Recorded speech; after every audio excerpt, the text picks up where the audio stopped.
A mind that is full of conclusion is a dead mind. It is not a living mind. A living mind is a free mind, learning, never concluding. Today, we are happy to welcome one such amazing mind on our streaming show, Richa Rehan. She is physiotherapist, athlete, women health advocate, and founder of How Many Physiotherapy Clinics in Canada. She is on global mission to educate women on pelvic pain, bladder leakage, and sexual health. We welcome you on our show Streaming, Richa. Thank you so much for joining us. Thank you so much, Ronak. Thank you, Malshi, for having me here. Yeah, thank you so much, Richa, for joining us today.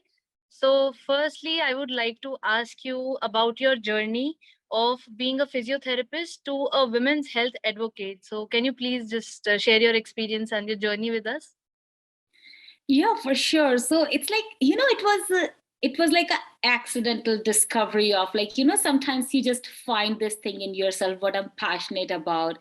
As you always said, like we are always learning, we are always discovering ourselves. So I graduated from India. I was a physio. I came here, started working as a physio. I was a regular musculoskeletal physiotherapist. Like when we talk about physios, all we think about like sports, ankle sprain, back pain, like that's the first thing comes to our mind, and that's what I was doing.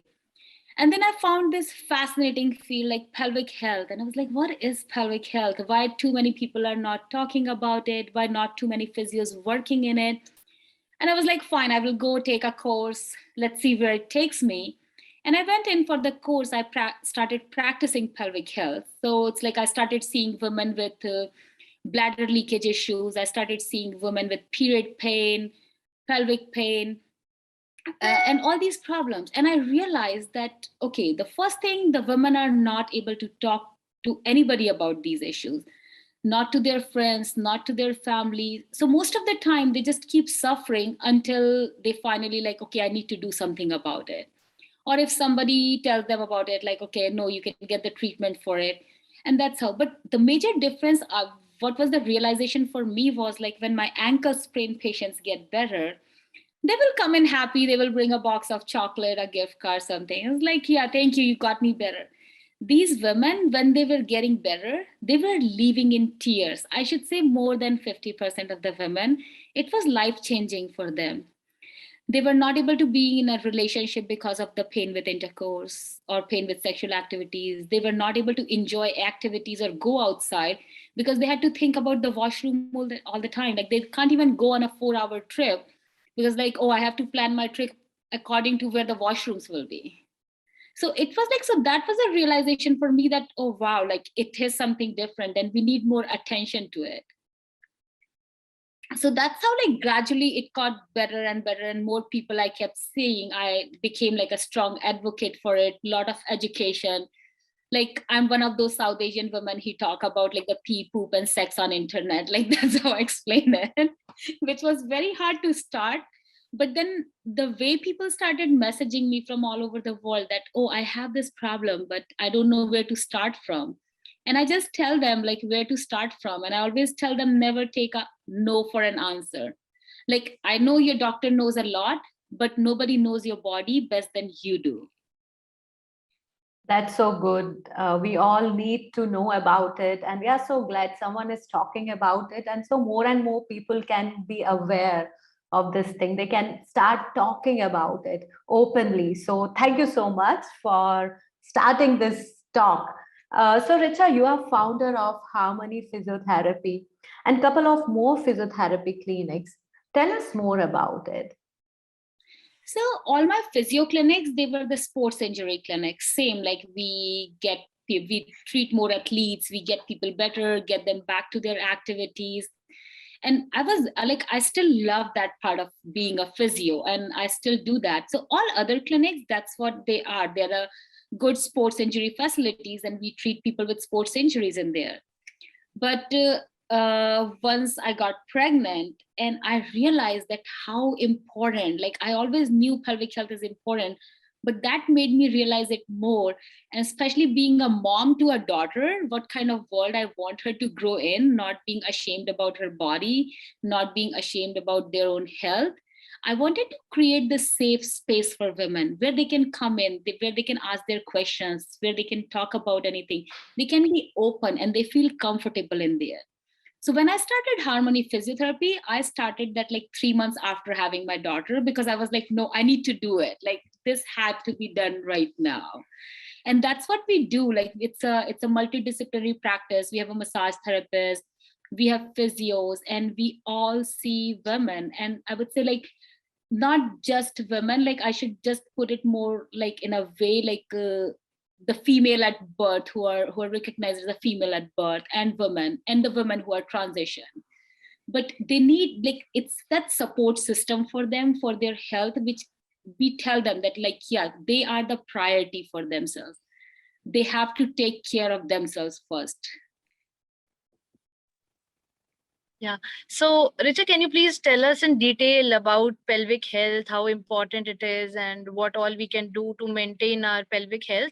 And also, what inspired you to be vocal about educating women on pelvic health? Yes. So if we start from what exactly pelvic health, and a lot of times, like even I got more educated about it at like, I'm going to be 14 March. So this is the age. And I would say like, yeah, last 2-3 years, where I'm learning more and more and more about it, even working in the field from last 6-7 years.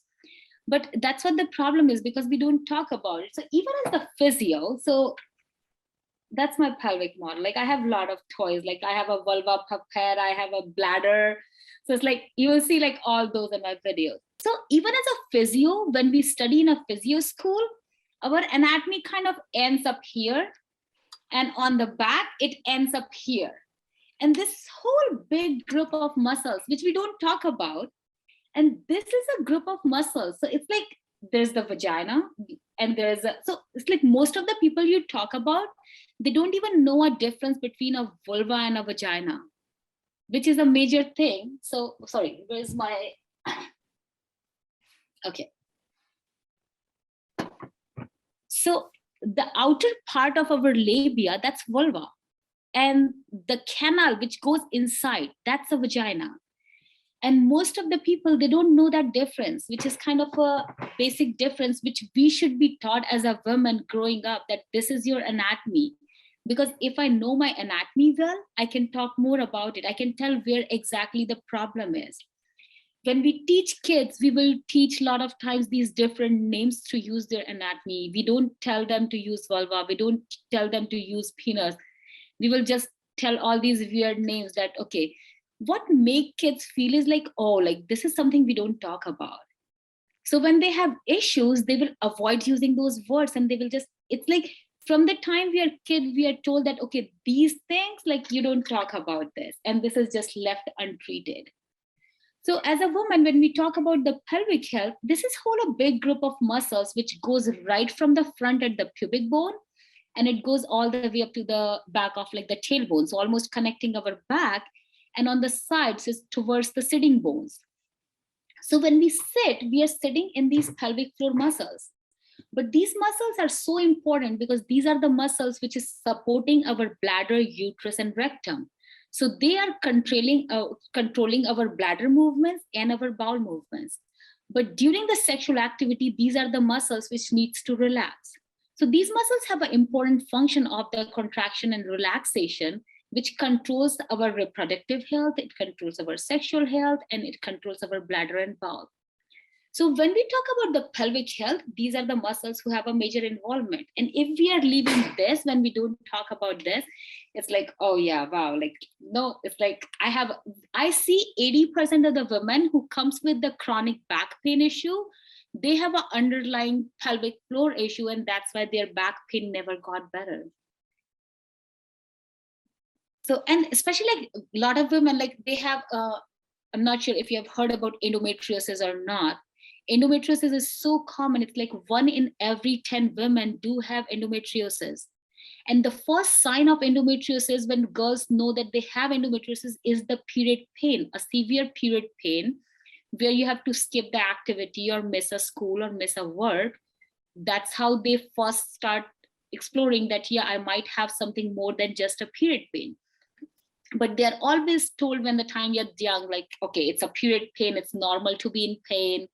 And we start ignoring those symptoms at such young age. And when they get older, then, like, most of the time I see patients, and it's not just in the South Asian community, it's everywhere, that by the time I see them, it's like almost they're struggling with that pain for like 10, 12 years, and they couldn't talk to anybody, or might be they have seen doctor, or they have talked to a family member about it. It's like, oh, it's just a period pain, like, okay, just go with it. And when we talk about the advocacy, it's like, why women feel more comfortable calling at work and telling that, oh, I have a headache today. Why can't they say, like, I have a period pain today and I can't come to work? Like, that should be normal. Like, we should have that safe space where we can just say that, no, I have a period pain and I can't come to work today. It's bad. So I think today's episode is going to open a lot of women's mind and using the correct terminology. And they might be facing such issues which they are not vocal about it. So I request you all, please speak up, and you can connect with Richa. Her link will be there in the episode below. So she will be a better guide and mentor to you. So Richa, can you give some tips to a woman audience on how to take care of their pelvic health? So even like, no matter it's a pelvic health, it's a overall health, there are few things like our mobility is very important. Like every time I see a woman, no matter she's a mom, no matter she's a daughter, whoever she is, we are always so used to carrying these 5 grocery bags, trying to kick the car door to close it, and still trying to. We are strong. We are always told that women are not strong, but we are. So we need a good mobility. Like that whole stigma of like, oh, don't go to the gym, you're gonna be like, you're gonna get like big biceps like men. It's like, what does that mean? Like, no, it's a woman's body is different. And even if somebody likes that, what's wrong with it? So we need good strengthening exercises. We need like the first very basic thing is we need to understand our needs. We need time for ourselves. Hydration is very, very important. I see so many people ignoring it. Like, okay, even like my mom, some days I was like, okay, how much water you drank? And she was like, yeah, like 2, 3 glasses. It's like, no, your body needs hydration. And by hydration, it's not, no, your body doesn't need just chai. It needs like good 10, 12 glasses of water. Like it needs to hydrate. It's very, very important. Sleep is very important. Like sleep is the first thing what gets affected, like, oh, I'm stressed, I couldn't sleep. Or like my daughter was not sleeping at night, so I couldn't sleep. Like sleep is important part of our recovery, the important part of our reset. And the strengthening and mobility, like everybody needs to do strengthening exercises. We stand on our feet all day, we do all this heavy work, we organize everything. Our body needs strength, our body needs to keep up with the activities we are doing all day. So like for me, it's always the hydration, sleep, and mobility. Those 3 are very important thing to keep the good pelvic health, to keep the good health. But most important thing is, don't ignore your needs. Like if our child or if our partner is suffering from a pain or discomfort, we'll be like, no, go to the doctor, we will make an appointment, we will make sure they are going. And then I will see a woman's like, how long your pain have been? It's like 6 months, I just didn't had time to come and see you. But like when you have time for all these things, like you have to keep yourself as a priority. Like you shouldn't ignore it.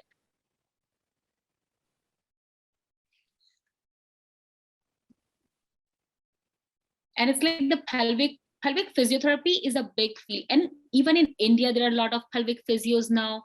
I still do the virtual consultations for India. So sometimes even like, it's not always that there's a problem. Sometimes you just have a question. Sometimes you just don't know if it's right or not, or if there's a problem. Like main pelvic health issues comes in with a lot of times when there's a changes during the puberty, during the pregnancy and postpartum. Because during the pregnancy, we have all this attention to the woman, like, okay, take care of you, go for the doctor's appointment, do this. And as soon as they give birth, the whole attention moves to the kid. Nobody asks her how she's doing, how her mental health is, how she's dealing with being this new phase of her life, or how physically she's doing. Does she have time for doing like time for her self-care or not, or is it like all about kid? So we need to teach women like these are the time. And then the menopause, like the whole pelvic area, like all these muscles, our bladder, everything changes during the menopause. And all these symptoms, when we tell so much like, okay, bladder leakage is so common. 1 in every 4 women go through some kind of bladder leakage, no matter they gave birth or not. 50% of the women, they have some kind of pelvic floor issues. But the problem is that we don't talk about it. So definitely like ask questions. They can talk to each other. They can talk to a specialist, see your doctor. And if your doctor is ignoring it, find somebody who can help you with that. Or like message me, like I'm available all the time. Might be I will respond a few days later, but you will get an answer for it. So, Richa, like you said, that women generally don't talk about their issues and health like they would talk about their child's health or their partner's health. And also, there's one common issue with, especially with South Asian women, is that, you know, they are working in the house, they are doing cleaning, they are doing, you know, utensils cleaning and all that, and they're also washing clothes. So they think that they have done enough movement for the day, and it's, you know, that's all they need. So they don't actually think that, you know, they need more than that, like going for a walk or doing some exercises or yoga, because doing all those movements is not enough for your health and fitness. So we have, you know, that kind of mentality here in the society.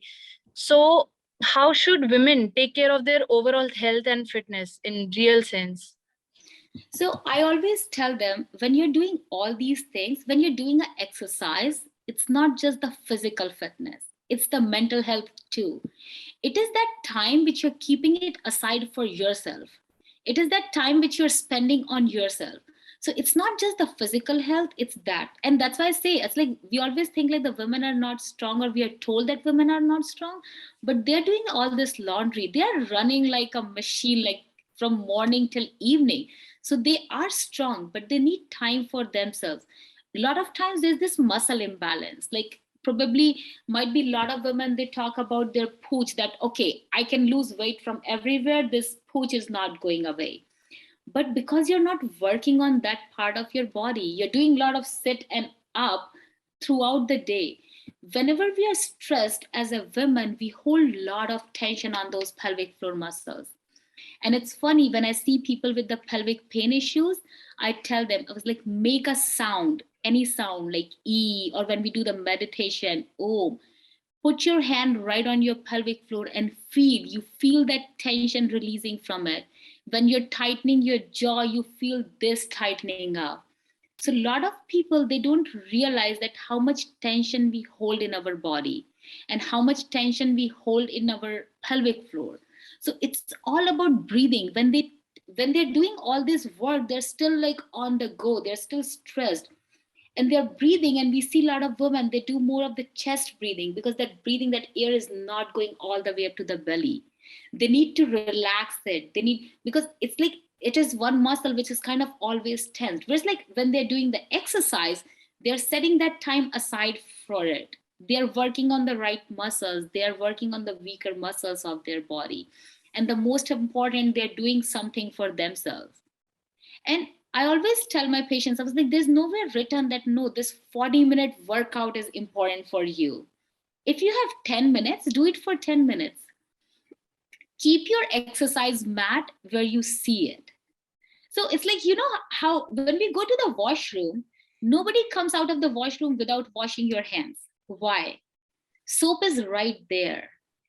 Imagine like we have to go to the basement, open the drawer, find the soap every time, bring it back to the washroom, and then wash our hands. How many people are going to do that? Not too many. There's like, oh, I have to go downstairs. Might as well I do something else before going downstairs. Same happens with the exercise. If you're exercise mad, like no matter it's in your living room, no matter it's in your bedroom, when it's there, you see it. And there's no set like, okay, I need the strong weights. Like do 10 squats right there. Make it a routine. Like, okay, every time I'm going to open my fridge, I'm going to do 10 push-ups right there. Every time I'm taking the snack out, I'm going to do 10 squats right there. Like I call it a movement snack. So you know how so many people are working from home nowadays and it's like, I need a snack. Exactly same way, you need a movement snack. And it could be a 2-minute snack, doesn't matter. Like do a small activity, like dance. Like dance is such a good workout. So it's like no matter what workout, like for every person, it's different. Some people likes to lift heavy weights, some people likes to do Zumba, some people likes to do yoga. But no matter what form of exercise it is, it will be or might be just an outdoor walk, but you need to take that time out for yourself. That's the most important thing. Yeah, that's really important for us to take time for us. And movement snack, wow, that's amazing word you gave us, Richa, and I'm going to call it that. So everyone, whoever is listening, do that for sure. It's so good to know, the breathing is important and how we hold our stress in our own body. So guys, make sure you are going to do some form of exercise or walk or dance. So Richa, what message do you want to give to our audience? So, very first thing, I want to tell young girls, don't be ashamed of your period. Don't be ashamed of holding your period product in hand. Like, might be it's changed now, but I still remember as like growing up in a school, we will hide the pads. Like, forget about the tampon. Nobody ever told us how to use a tampon. We will hide the pad into our sleeve or like on the skirt, and we will go as if like nobody knows what's doing.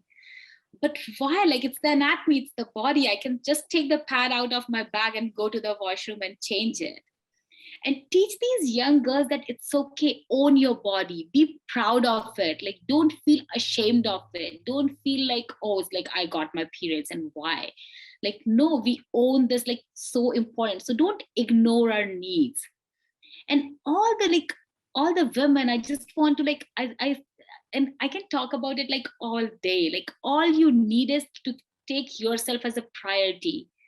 Think about yourself. Teach your kids the right name for the anatomy, what it's called.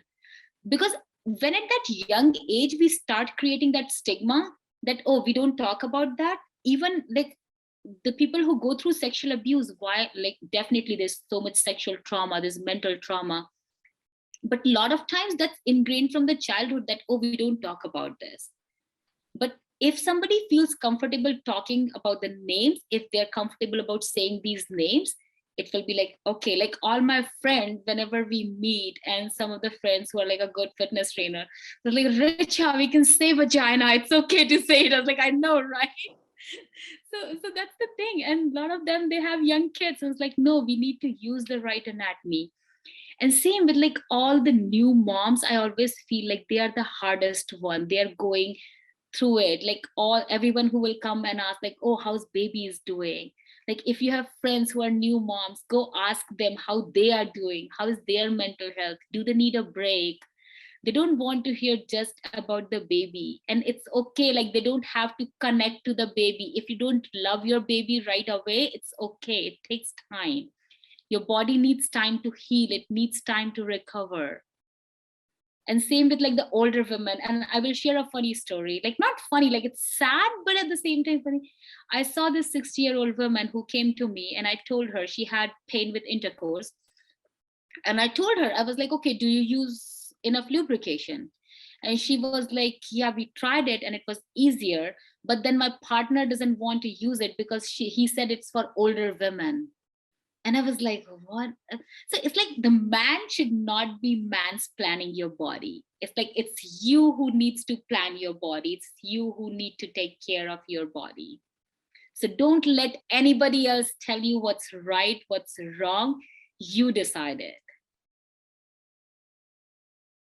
Richa, you rightly said that women need to learn that we have to decide what is good for our physical health, for our mental health and emotional health. And in our society, women think when they think about themselves, they think it's selfish. So I would like to feel guilty about it. Yes, exactly. So I would like to conclude this episode by saying that it is not selfish to love yourself. It is not selfish to take care of yourself and to make your happiness a priority. It is necessary. So thank you, Richa, for reminding us that. And Hasetu Films is also advocating that. So everyone who is listening to this, please stay connected with us. Make your happiness a priority, and don't forget to take care of yourself. Thank you, Richa, once again for joining us and sharing such amazing information with us. Thank you, Thank you so Richa. much. Thanks a lot. And there was one great thing. I was listening Sushmita saying in the morning, and she said, "What do you win if you lose yourself? Like, khud ko khoya to kya paya?" So keep your identity as a woman.